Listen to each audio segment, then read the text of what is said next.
Self Chandra Prakash Sharma, students call me CP sir, तो आप लोग मुझे सीपी सर कह के पुकार सकते हैं।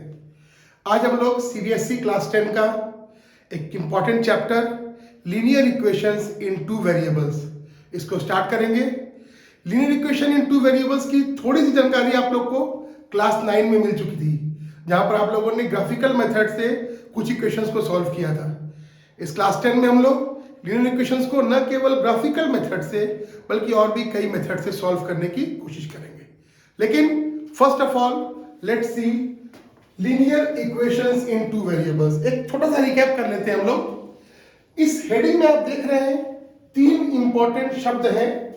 The first one is linear, the second is equation and the third one is variable.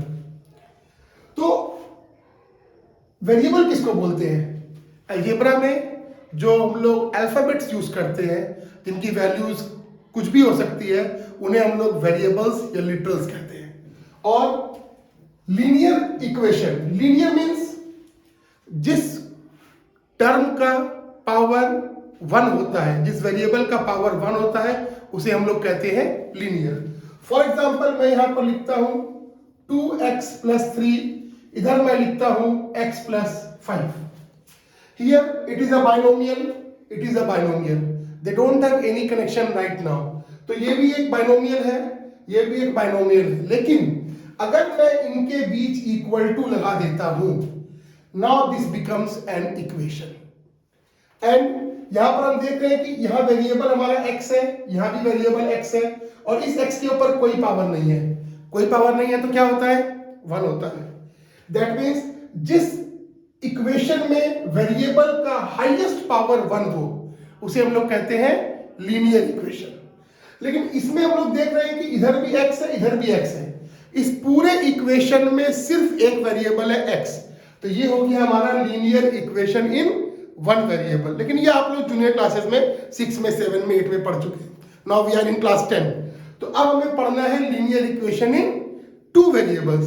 तो लीनियर इक्वेशन इन 2 वेरिएबल्स का जो जनरल फॉर्म होता है वो होता है ax + by + c = 0, where a, b and c, what are these?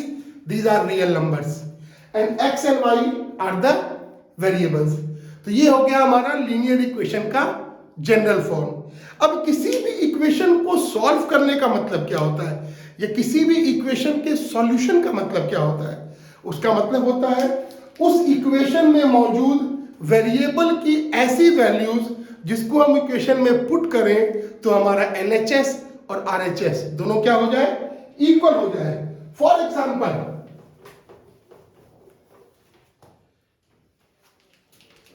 Example मान लीजिए मैंने लिखा ax + by + c = 0।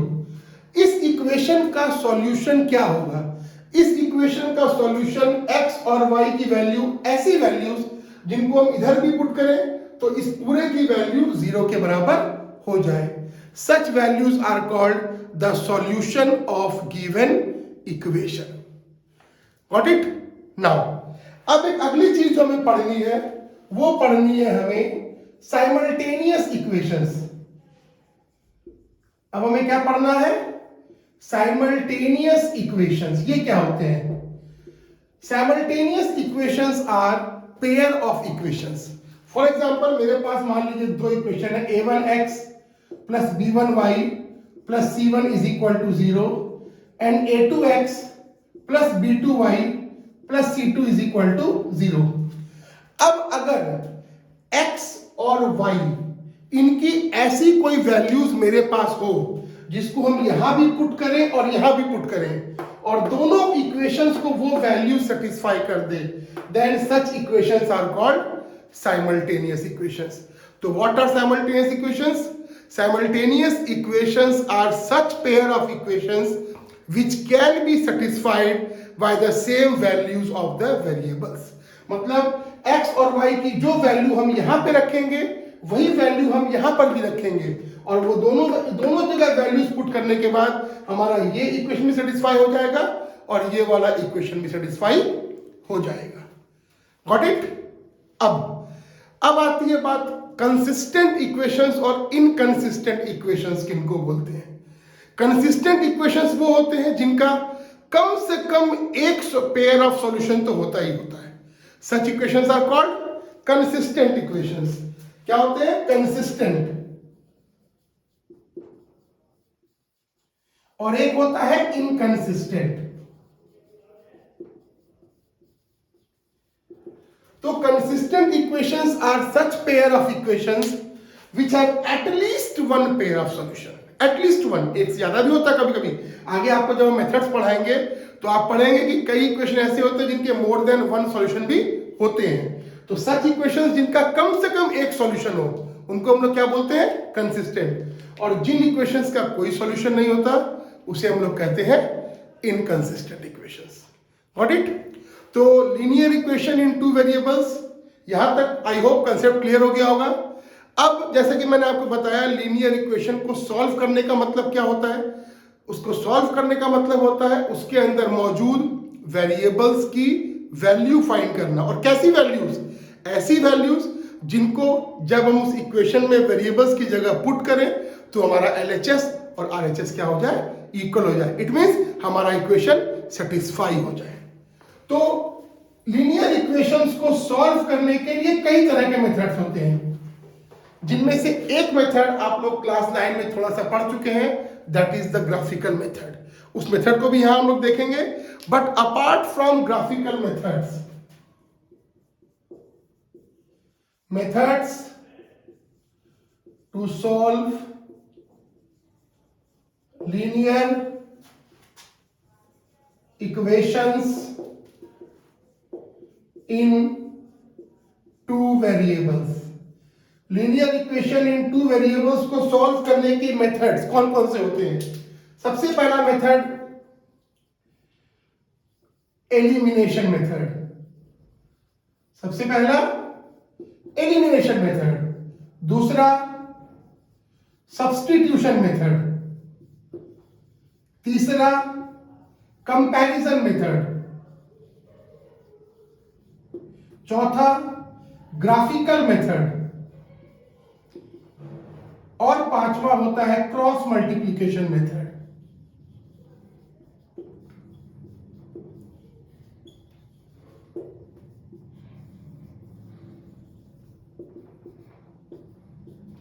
अब elimination method, substitution method, comparison, graphical और क्रॉस मल्टीप्लिकेशन। ये जो क्रॉस मल्टीप्लिकेशन मेथड है, now this method has been omitted by CBSE। तो हम लोग इस मेथड के केवल नाम जाने यहां पर, बट इसको हम लोग डिस्कस नहीं करेंगे because now this is no longer useful for your examination point of view. तो elimination, substitution, comparison and graphical method. Now elimination मतलब क्या होता है? What do you mean by elimination? Eliminate means to remove. As we have seen, linear equation in two variables contains two variables. So in elimination method, we will remove one of the variable and find the value of another variable. And with the help of that value, we will find the value of the eliminated variable. मतलब क्या करेंगे हम लोग? To variables में से पहले एक variable को एलिमिनेट कर देंगे और जो बचा हुआ वेरिएबल है उसकी वैल्यू फाइंड कर लेंगे। ठीक है? और उसके बाद जब उस वेरिएबल की वैल्यू निकल जाएगी तो फिर हम एलिमिनेटेड वाले की वैल्यू भी फाइंड आउट कर लेंगे। ये होता है elimination. Second method is substitution method. आप में से कई सारे लोग होंगे जिनको क्रिकेट का शौक होता होगा। क्रिकेट में कई बार खिलाड़ियों को चोट लग जाती है, अब वो तो फील्डिंग कर नहीं सकता तो उसकी जगह दूसरा फील्डिंग करने के लिए आता है। तो सब्स्टिट्यूट मींस एक की जगह दूसरा। तो हमारे पास दो वेरिएबल होते हैं एक्स एंड वाई। तो सब्स्टिट्यूशन मेथड में हम लोग क्या करेंगे? एक वेरिएबल की वैल्यू दूसरे वेरिएबल के टर्म्स में निकाल करके उसको पुट करेंगे और उससे हम लोग दोनों वैल्यूज फाइंड करने का प्रयास करेंगे। Substitute means to put the value of one variable in place of another variable. Next is comparison method. इसमें हम लोग क्या करेंगे? दो इक्वेशन रहेंगे हमारे पास, साइमल्टेनियस सॉल्व करने वाले हम लोग। उन दोनों इक्वेशंस में से सपोज दैट हम x को लेकर चलेंगे तो दोनों इक्वेशन में से x की वैल्यू y के फॉर्म में कैलकुलेट कर लेंगे और दोनों y वाले को हम क्या करेंगे? इक्वेट करके कंपेयर करेंगे, इससे वैल्यू फाइंड होगी। This will be more clear when I will give you through examples. और ग्राफिकल मेथड के लिए तो हमें ग्राफ पेपर चाहिए होगा, and also you all are a bit aware of this method from your class 9।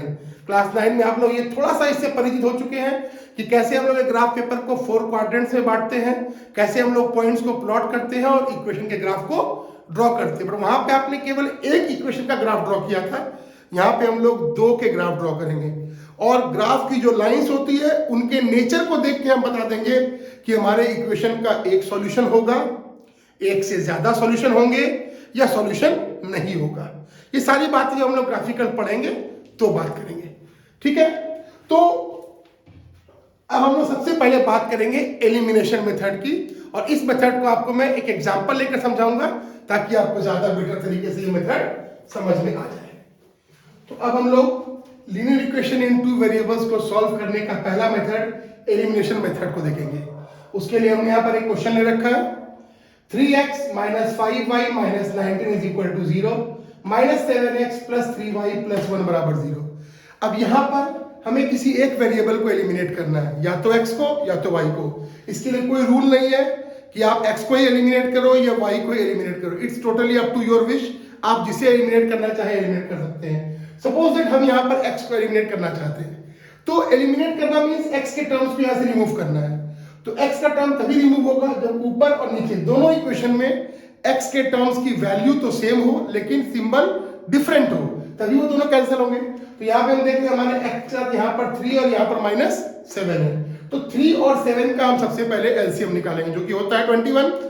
तो first we will take this equation as number 1 and this equation as number 2, and then we will do multiplying equation 1 by 7 and equation 2 by 3, and then equation 1 plus equation 2 we get। अब यहां पे हमने plus क्यों किया? क्योंकि हमारे दोनों terms का सिंबल पहले से डिफरेंट था। अगर हमारे दोनों टर्म्स का सिंबल सेम होगा तो हम इक्वेशन 1 माइनस इक्वेशन 2 करेंगे, ठीक है। तो नाउ अब जरा इक्वेशन 1 को 7 से करते हैं, तो 7 3 = 21x - 35y - 133 = 0, और ये हो गया -21x + 9y + 3 = 0। इन्हें हमें ऐड करना है, x का टर्म हमारा एलिमिनेट हो गया, -35y + 9y = -26y, and -133 + 3 = -130 = 0। Now this implies that -26y = 130, and therefore y = 130 by -26 = -5। यह आ गया। अब इस y की वैल्यू को हम लोग इक्वेशन 1 या 2 जहां पे हम कंफर्टेबल हो वहां पर हम पुट करके x की वैल्यू को भी कैलकुलेट कर सकते हैं, ठीक है। तो this was the method to solve a linear equation by elimination method. इसमें हमने x को एलिमिनेट किया, फिर कह रहे हैं कि x को एलिमिनेट करना कोई कंपलसरी नहीं है। अगर किसी क्वेश्चन में आपको y को एलिमिनेट करना ज्यादा कंफर्टेबल लगे तो आप y को भी एलिमिनेट कर सकते हैं, ठीक है। तो ये होगा एलिमिनेशन मेथड। इस आधार पे आप और सवाल बनाएंगे। अगर आपको कोई सवाल में प्रॉब्लम हो तो आप कमेंट में मुझसे लिख के पूछ सकते हैं, अगली क्लास में मैं आपके डाउट को क्लियर कर दूंगा, ठीक है। अब हम लोग अगले मेथड की ओर जाएंगे, that is the substitution method. Okay, now we are going to see the second method to solve the pair of linear equations in 2 variables, that is the substitution method.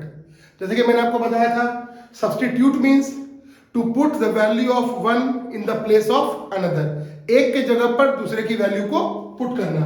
तो यहाँ पे हम लोग क्या करेंगे, हमारे पास ये 2 इक्वेशन है, 2x - 3y = 13 and 7x - 2y = 20। तो इन दोनों इक्वेशन में से किसी एक को हम लेकर चलेंगे और उस इक्वेशन से हम लोग आइदर x की वैल्यू y के टर्म में या y की वैल्यू x के टर्म में, ये आपकी इच्छा पर है, आप निकाल सकते हैं। सपोज दैट हम इन दोनों में से किसी एक इक्वेशन को लेके चलते हैं। फ्रॉम इक्वेशन 1 2x - 3y = 13, ठीक है। इसको हम कंफर्टेबली लिख सकते हैं 2x = 13 plus 3y and therefore x is equal to 13 plus 3y by 2। तो हमने क्या किया, इक्वेशन 1 से x की वैल्यू y के टर्म्स में निकाल ली, हमने x की वैल्यू y के टर्म्स में निकाल ली। अब हम क्या करेंगे, x की इस वैल्यू को हमारे सेकेंड इक्वेशन में पुट करेंगे। Now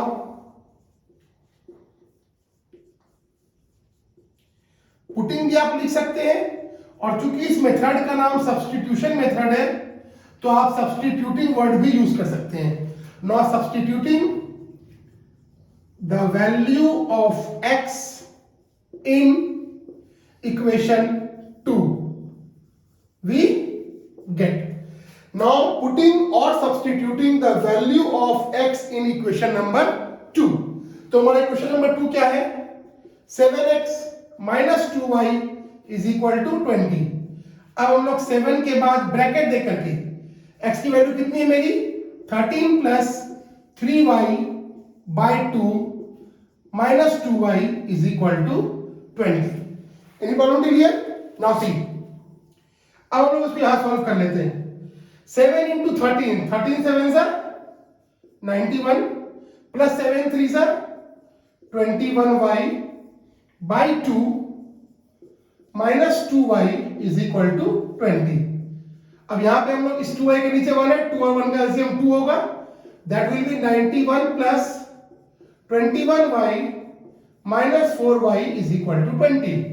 now 91 plus 17y is equal to 20 into 2। ये 2 यहां पर डिवाइडेड था, उस पर गया तो हमने क्या कर दिया, इसको मल्टीप्लाई कर दिया। Now 17y is equal to 40 minus 91। 17y is equal to minus 51, y is equal to minus 15 by 17 and therefore y is equal to minus 3। In this way we calculated the value of y as minus 3। अब इस y की value को हम लोग हमारे इस x की value में पुट कर देंगे, इस y की वैल्यू को हम लोग इस x में पुट कर देंगे तो हमारा x भी क्या होगा, निकल जाएगा। देखिए तो x इज इक्वल टू क्या निकाला था हमने, 13 प्लस 3y by 2, ये हमने निकाला था, और हमारी y की वैल्यू कितनी आ गई है, minus 3। 13 plus 3 into minus 3 by 2 is equal to 3 into minus 3 is minus 9, 13 minus 9 by 2 is equal to 4 by 2 is equal to 2। therefore हमारे इस इक्वेशन के सॉल्यूशन सेट क्या हो गए, हमारे इस इक्वेशन का solution set that is x y, ये क्या हो गया हमारा, x का वैल्यू आ गया 2 और y का वैल्यू आ गया -3। And in this way we have solve this linear equation by the method of substitution. हमने सबसे पहले क्या किया, एक इक्वेशन को यूज करके हमने x की वैल्यू y के टर्म्स में निकाली और उस वैल्यू को हमने सेकंड इक्वेशन में सब्स्टिट्यूट कर दिया x के जगह पर, और इस तरह से हमारा y आ गया और फिर हमने इससे x की वैल्यू निकाल ली। तो this was the method to solve linear equation by substitution. I hope it's clear. आप इससे सवाल बनाएंगे, क्वेश्चंस बनाएंगे। अगर आपसे कोई प्रॉब्लम फेस आए आपके सामने तो you can comment me, I will surely try to solve your problems in my next video. Now अब हम लोग लीनियर इक्वेशन को सॉल्व करने के अगले मेथड की ओर बढ़ते हैं, that is the comparison method. As you can see हमारे पास एक क्वेश्चन है 3x minus 5y is equal to 4 and 2y plus 7 is equal to 9x। इस पेयर ऑफ इक्वेशंस को हम लोग कंपैरिजन मेथड से सॉल्व करने का प्रयास करेंगे। तो हम यहाँ पर देख रहे हैं कि 3x minus 5y is equal to 4, this is no problem, this is clear। But यहाँ पर हम देख रहे हैं हमारे इक्वेशंस के टर्म्स का सीक्वेंस कुछ गड़बड़ है।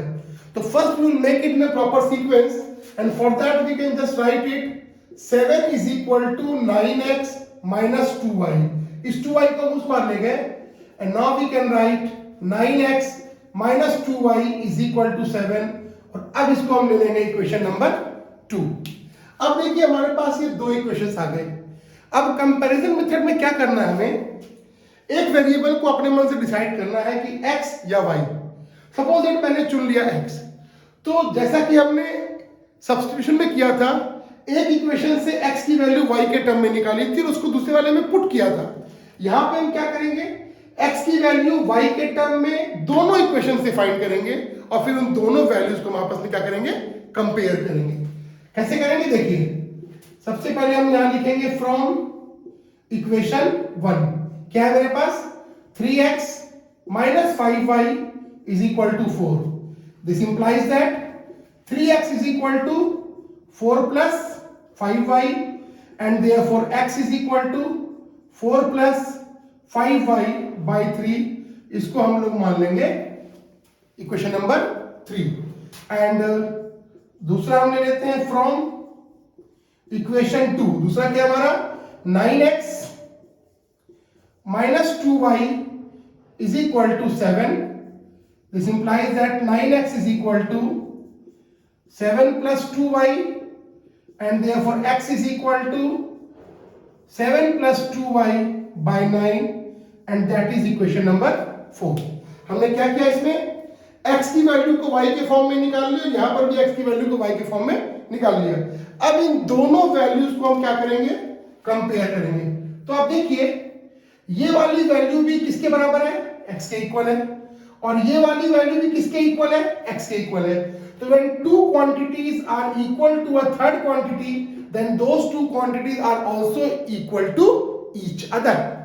So we can write here from 3 and 4. 3 में क्या है मेरे पास 4 plus 5y by 3 is equal to 7 plus 2y by 9. Comfortably cross multiply करके हम लोग 9 bracket 4 plus 5y 3 bracket 7 plus 2y, 9 4 36, 9 5 45y, 3 7 21 plus 3 2 6y. Now 45y minus 6y is equal to 21 minus 36. It is 39y is equal to 5, 15 minus 15.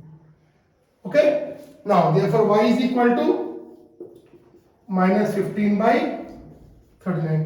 तो हमारा y का value आ गया minus 15 by 39, 3 5s and 3 13s, therefore y is equal to minus 5 by 13. तो इससे हमारा y का value आ गया। अब इस y की वैल्यू को हम चाहे तो इक्वेशन नंबर 3 या इक्वेशन नंबर 4, जहां पर भी आपको अच्छा लगे, जहां पे आपको मन करे आप इसको पुट करेंगे तो आपके x का वैल्यू में आ जाएगा। तो this is the way we solve linear equation in two variables by comparison method. सबसे पहले हमने क्या किया, दो इक्वेशंस थे हमारे पास, उससे हमने x की वैल्यू y के टर्म में निकाली, उन दोनों वैल्यूज को हमने कंपेयर किया। कंपेयर करने के बाद एक वेरिएबल की वैल्यू आ गई और उसके बाद इस वेरिएबल की वैल्यू को हम लोग आइदर 4 में या 3 में, जहां पे हमें अच्छा लगे, जहां पे हमें आसान लगे वहां पे हम पुट कर देंगे तो हमारी x की वैल्यू भी आ जाएगी। तो आज हमने linear equation in two variables में what is linear equation in two variables, what are consistent and inconsistent equations and the methods, that is the substitution method, elimination method and comparison method, इन सारे methods के बारे में जाना। हमारी next class में हम लोग linear equation in two variables को सॉल्व करने के ग्राफिकल मेथड्स को भी जानेंगे और फिर इस पर बेस्ड कुछ word problem, that is the practical real life problems, उनको डिस्कस करेंगे। इसमें आपको कोई इशू हो तो आप मेरे को कमेंट बॉक्स में डाल सकते हैं and I hope you are fine. Thank you so much.